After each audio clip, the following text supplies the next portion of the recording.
We Can Still Have Us, a Miraculous Ladybug fanfiction written and narrated by Mira Rose, with artwork by NM on Pixiv. I'll leave their Pixiv linked in the description box. Please enjoy.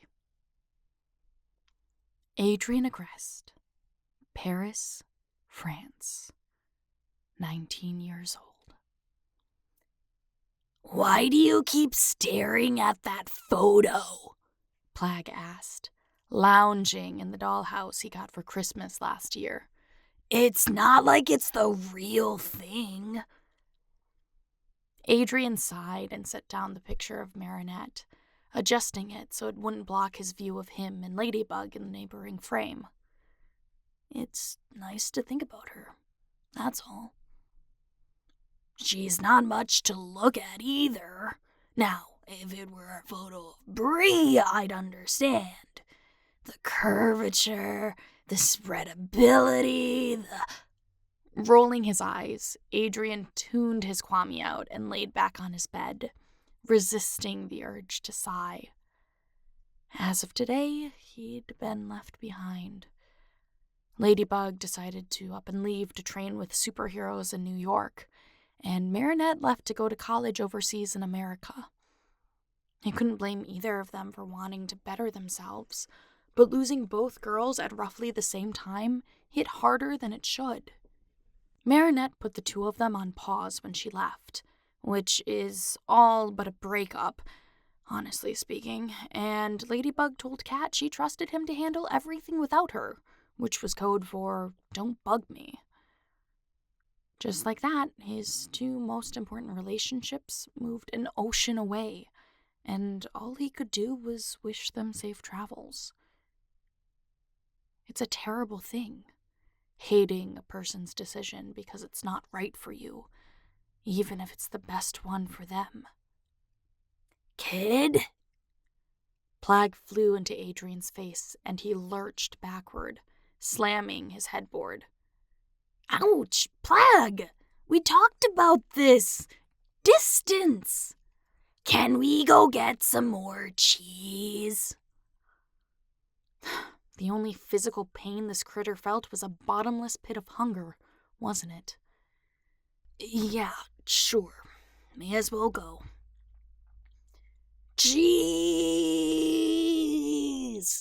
Plagg flew off to grab a scarf as Adrien felt around for his wallet on the desk, refusing to sit up any sooner than he had to. "Cheese time!" "We were literally there this morning, Plagg." "Cheese! Cheese! Cheese! Gouda, Brie, Swiss, and me, a date of cheese! Cheese for me!" The Kwami sang his theme song as Adrien pushed his heels into his sneakers, not bothering to lean over and do it properly. He'd been lethargic ever since Ladybug told Cat Noir she'd go abroad a month ago. Sure, Shadow Moth wasn't around anymore, and all the crimes were civil, but it left him in a daze. Marinette leaving was the cherry on top of his mentally melting sundae. "Don't work yourself up, Plagg. You'll pass out in the camembert section again." "That was because Leon stocked a camembert with ghost peppers in it. An absolute betrayal. All of my inner damsel came out at once." "Aren't you genderless?" "Oh, details, details." Plagg waved an arm as they went for the door. "It was a modern-day tragedy.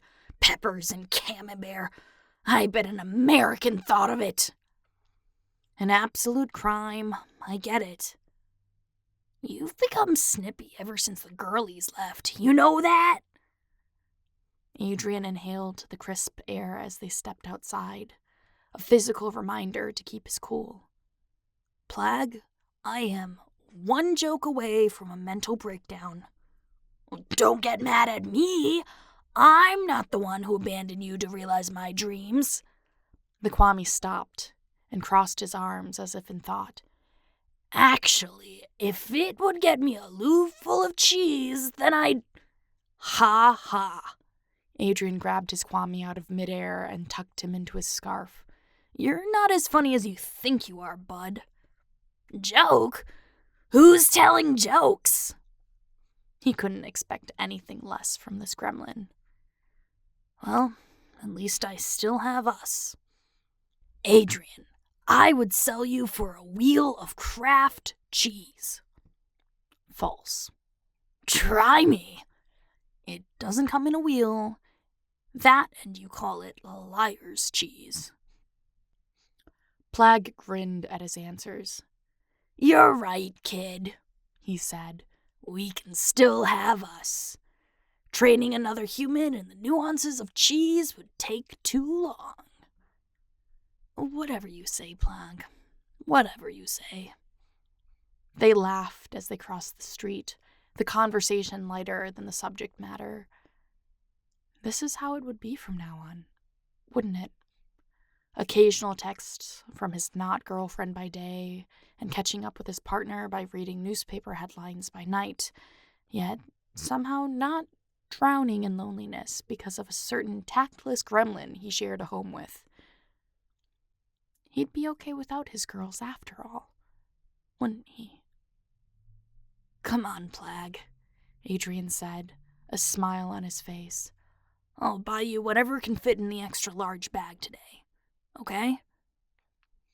What? His scarf twisted, as if a ghost danced like a raver inside it. No take-backs! Of course not, buddy. I mean it. No budget today. Just no more than I can carry in one trip. Got it? Deal! Plagg yelled, struggling to get himself out of the scarf he tangled himself inside. No take-backs!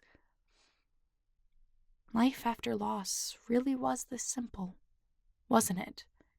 Making yourself feel better by spoiling others, then going home and making sure you wouldn't be alone unless you needed to be. Thanks, Plagg, Adrien whispered. No, thank you! The little guy wouldn't be able to understand what he meant, but that's okay. You didn't have to. Adrien, who should be broken-hearted over recent life events, found himself okay, if not mentally shaken, thanks to his Kwami. Plagg was right. At the end of the day, they still had each other, and no career or training would ever get in the way of that. Thank you so much for listening. That was We Can Still Have Us, a Miraculous Ladybug fanfiction. If you enjoyed that, you can check out other videos on this channel. I write and narrate Miraculous Ladybug fanfiction in an audiobook format for you to enjoy, whether you're on the go, cleaning your room, or just need a verbal distraction from your life. I'll catch you in the next one. Bye!